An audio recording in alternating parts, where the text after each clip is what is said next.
En esta segunda parte vamos a hablar también nuevamente de la videofluoroscopia, o conocida con el nombre de faringografía y esofagograma con cine video de la deglución. En este caso vamos a comentar cómo se suele hacer la videofluoroscopia como tal, con las consistencias según la escala ITSE. Entonces, a continuación vemos un paciente consumiendo líquidos que van a ir desde lo más aguado hasta lo más espeso. Utilizo este término para si hay personas no clínicas viendo este video entiendan de qué se va a tratar. ¿Listo? Para los profesionales de la salud, nosotros nos regimos por una escala internacional que se llama la escala ITSE. ¿Listo? Esta escala nos cuantifica con un número como en una pirámide así y luego otra invertida así, como lo vemos en la figura. Nos intenta dar una clasificación según el espesor y el comportamiento de la comida, y cómo esta escala nos puede ayudar a hacer un procedimiento mucho más escalonado y mucho más organizado.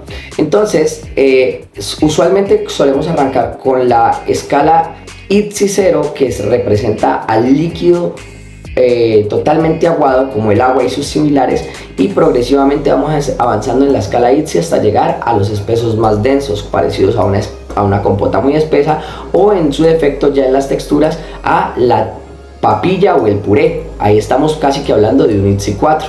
Por otra parte, se empiezan a hablar de suministro de sólidos ya después de la escala ITSE 4, si están triturados y húmedos, o si son tamaño bocado, o si ya hacen parte de una dieta normal, y vamos escalonando hasta llegar a la puntuación 7. ¿Qué es importante entender de la escala ITSE con respecto a la videofluoroscopia? Es muy importante para mí darles a entender de que esta escala nos permite poder identificar en cuál consistencia o textura el paciente presenta mayor anormalidad en su proceso de deglución. Por otra parte, es muy importante comentarles que la escala ITSE también nos ha ayudado a identificar el comportamiento del alimento dentro del tracto esofágico, ya que algunos pacientes suelen hacer episodios de reflujo con alimentos de alta densidad y otros con alimentos de menor densidad. Entonces, para nosotros la fase esofágica también es muy importante saber identificar con qué alimentos el paciente suele presentar mayor episodios de reflujo.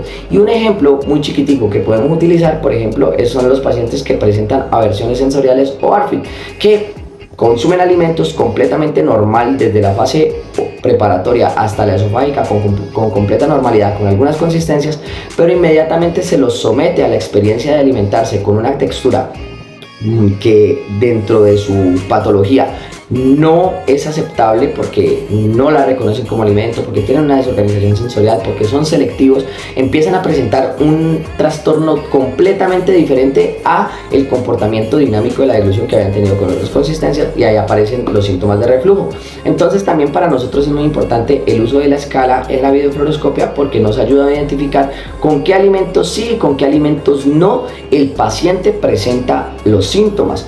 ¿Y qué es importante? Pues que si yo utilizo, por ejemplo, el adjetivo pudín, tal vez en Colombia el pudín no se comporte de una manera similar en otras partes del mundo. Por ejemplo, lo mismo pasa con la miel.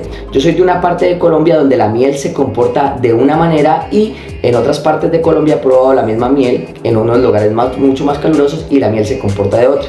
La escala ITSE nos ayuda a estandarizar, no con nombres, sino con una puntuación, el comportamiento de cada consistencia o las características de esa consistencia en particular, para que sepamos, sin importar en qué parte del mundo estemos, logremos identificar con qué alimento es mejor alimentar al paciente y con cuáles no. Los resultados de la videofluoroscopia nos ayudan a medir la seguridad y la eficiencia del consumo. Es muy importante que sepamos que la seguridad es un indicador muy potente para decirnos si un paciente puede o no presentar una complicación respiratoria por el mal funcionamiento de la protección de la vía respiratoria durante la ingesta de la comida. Por otra parte, la eficacia de la deglución me indica ese paciente qué tan eficientemente lleva el 100% de la comida dentro de la boca hacia dentro del estómago, cuánto alimento se pierde o se queda en el trayecto. Me logra identificar, o es un indicador muy potente de decirme si ese paciente está en riesgo de deshidratación desnutrición, o si por la vía oral no va a tener la capacidad completamente de alimentar y nutrir a mi paciente, y asimismo de suministrar medicamentos por vía oral. Entonces aquí están todos los usos de la biofluoroscopia, que espero que les hayan gustado. Si ustedes son profesionales de la salud que no son fonoaudiólogos, pero no sabían cuáles son las bondades de esta biofluoroscopia, quiero que sepan que en estos cortos videoclips no les alcanzo a mostrar todas las grandísimas bondades que tiene este estudio, ya que además de diagnóstico es terapéutico, y para eso podría yo recopilar casi que la mayoría de los videos donde hablamos de biofluoroscopia. Solo utilizo estos dos pequeños videoclips, parte 1, la anterior, y esta en parte 2, para que podamos conocer algunas de las bondades de la biofluoroscopia, sepamos cuándo es ideal utilizarla, cuándo no es ideal utilizarla, y al mismo tiempo nos vamos familiarizando con este procedimiento que es tan útil para la ayuda diagnóstica y terapéutica de nuestros pacientes.